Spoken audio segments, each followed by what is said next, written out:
I knew within 60 seconds of meeting, and I wrote about this on our blog, of meeting Shelley, that she was the real deal. And that's what comes forth in this movie, as you know. This is the real deal. And so we're really privileged to have her here tonight. And we also have a panel that I'm going to invite up here now. I want to come up here and set up here so we can have some questions and answers. We have, first of all, Scott Klein. I see over here, Dr. Scott Klein. He is a petroleum engineer. He came 3.5 hours from upstate New York to be with us today. He's written on our blog a number of times. We also have Trevor Walsham, who's with the NARRO. That's the North American Royalty Owners, right? Yes. And Pennsylvania chapter. We also have, where's Brian Orm? There he is. Sitting right in front of me. Brian Orm, who's a well-known local hydrogeologist, who's spoken at a number of events locally. We also have Mike Uretsky, who's from Northern Wayne Carpenters Association. Has been very involved with New York University for a number of years, has a home near here. And we have Kirk Rocadrilli, who's very active in 2 different landowner groups, one here tonight, Northern Wayne Property Owners Association, and also the Lower Wayne Property Owners Alliance. And Kirk has been a great friend of everything we've done. So, of course, Shelley, we'd like to have her up here too, so we can have, so we'll just take, you can sit in the center. I don't want to say star, I'll get slack here. Yeah. But it's been a terrific movie. What we're going to do is just take questions. Michelle, if you want to handle some of that, and I'll kick in with a few things. But we do want to mention before I forget, there's a whole bunch of material over here, including copies of the DVDs. I'd like you to take those. And Dave Messersmith, how could I forget Dave? He saved the day. You know, when I got here tonight, there was no cord for the projector. And he was kind enough to drive back to Homestead and get me one. So this is the guy you can thank for seeing the movie. Dave is very well known locally because he's our local ag agent, and he's also served, actually more than just Wayne County, several counties as an expert on several things, among which is the Marcellus shale activities. He's been a great friend of really just getting the facts out, and that's why he's here tonight. So with that, Michelle, why don't you take some questions? And, sure. We'll take that. You take that one. I'll count. Who wants to be the great individual? Go first. Okay. I don't need a microphone. Okay. One of the things that I didn't hear addressed in this film, but I have seen some reports on, is the suggestion that fracking causes earthquakes. And I was hoping that somebody would address that. The actual fracking process is not really capable of causing any earthquakes. The fracking process is a seismic event, but it's negative on the Richter scale. It's negative because the way the Richter scale is set up, you have a certain threshold of shaking before it becomes a positive. The only aspect of fracking causing suspicion these injection wells, where actually it's really a very different process, because you're adding more and more water over time, building up pressure, You build that up potentially has some slippage on some fault places. But the fracturing process, you're just doing that over a few hours. Injection of water, small amount compared to what is in the reservoir already, and then you're withdrawing it immediately. So there's no way to cause earthquakes through the actual fracture process. Brian, would you care to add a few thoughts on this? I would have to agree. The issue with seismic events would be tied to deep well injection, where we're applying pressures, high pressures, and constantly trying to get that water back in. I think the USGS came out with a couple of reports that basically said the same thing. So if you don't put it in for USGS, they're all over Facebook. So I think we're right on track that way. Just to add, there was a good report that came out, I believe just yesterday,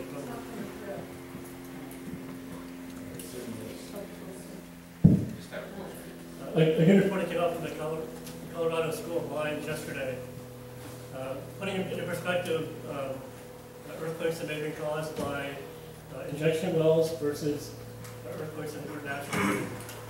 Giving perspective on the occurrence of those and how rare man-induced earthquakes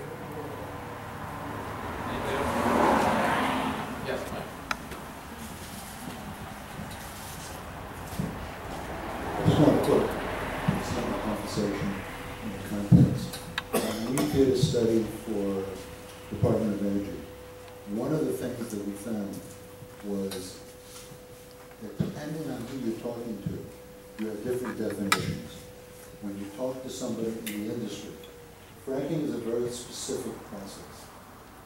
And when you talk to the person on the street and ask them to define fracking, the definition is overcontamination, the water, the air pollution, the noise, the whole process.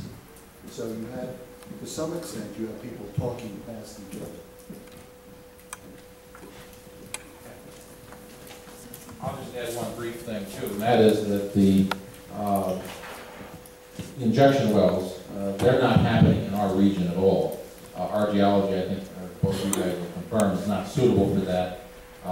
In fact, it's being done in Ohio. That's where it was happening. In fact, right now, all the flowback and produced water is basically being recycled, so none of it's going to injection at the moment. And that'll probably be the case for the future. So this is really a non-issue. It can be recycled for a while and then it has to be stored in Ohio because it'll be hazardous. Pennsylvania won't hold on to it. It goes into Ohio. Well, that's your thought. Somebody want to address that? Brian? The larger companies are virtually, are recycling 100% of the flowback and production water. Now, what ultimately is produced when you say that is there are some things produced. There's always going to be a cake, a precipitate, because what you're doing when you're purifying that water to reuse it. The salt, the calcium, the magnesium, the barium, the strontium, they precipitate those out into a filter cake, and they're properly disposed at typically solid waste landfill. They're cutting to dispose. Now, there are small companies that can't afford the recycling process, and because we've given them no other option, it is going to deep well injection. Mostly in Ohio, but there are, I think, 2, maybe 3 sites in western PA that do deep well injection. I think what the questioner was bringing up was something that was happening early on when people talked about recycling. The idea that you could recycle it for a bit, but it would just get saltier and saltier, and at a certain point you have to dispose of it. That, we've actually got beyond that. The technology has advanced so fast on this that, as Brian said, you're now at the point where you are precipitating that out. I was at a conference with the American Institute of Professional Geologists about a month ago. Actually, our whole team was there. And we saw some presentations from different companies that are in the process of doing this and actually marketing precipitated products. So I think this is a non-issue at this point. Other comments? Oh, yeah. I'm sorry. She's the master of ceremonies. I should let her go. I don't need that. Normally, when you're drilling a regular water well, you're going down with your casing to get down to where the water is to get away from the surface. How do you handle that in this case with your particular casing? How do you anticipate the proper length and depth and so forth?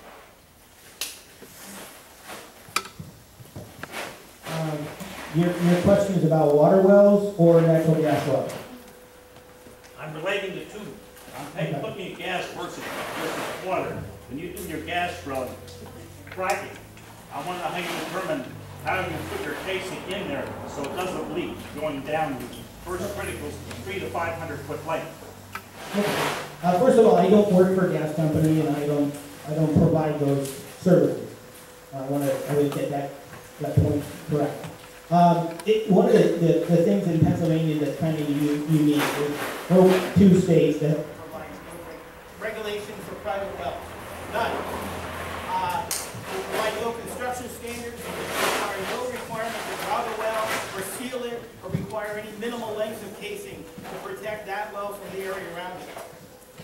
As opposed to in the natural gas well, there's actually multiple layers of protection. And that's one of the first lessons learned, and it's sad they learned it, or had to learn it, was when the industry came into Pennsylvania, the state of the art of the time, basically, at least applied in PA, suggested you only needed one shallow casing to hold back the overburden and loose rock, and then you could drill about 2,000 feet, set one string, and that was it.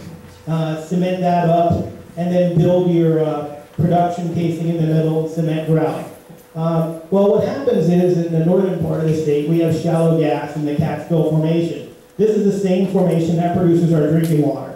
So our fresh water is up here at 600 feet, and down here around 2,000 feet, we have this pocket of gas. The water at that point is saline. We don't get our drinking water from there, and then they drill right through that. So it'd be like, drilling through a high-pressure water line. And what happened is, because they didn't have enough casing cement, that high pressure just ran itself right up the string. What happened, I think, around 2010 was the reality set in why we were having so much methane gas migration occurring. The reality set in was multiple strings of casing cement were needed, so that now we're talking about, in many cases, 3 separate strings, and in some cases as many as 5 separate strings to isolate and provide multiple barriers. It's very company specific, and you should talk to the company working in your area. The way we construct the oil and gas well is we first set a 30 to 40 feet of called conductor casing, right? Simply to hold back the shallow soils. Then we go in with what we call the surface casing. After we've drilled to within about 100 to 200 feet below the deepest fresh water source that is in the area. You know that from water well drillers and studies in the area.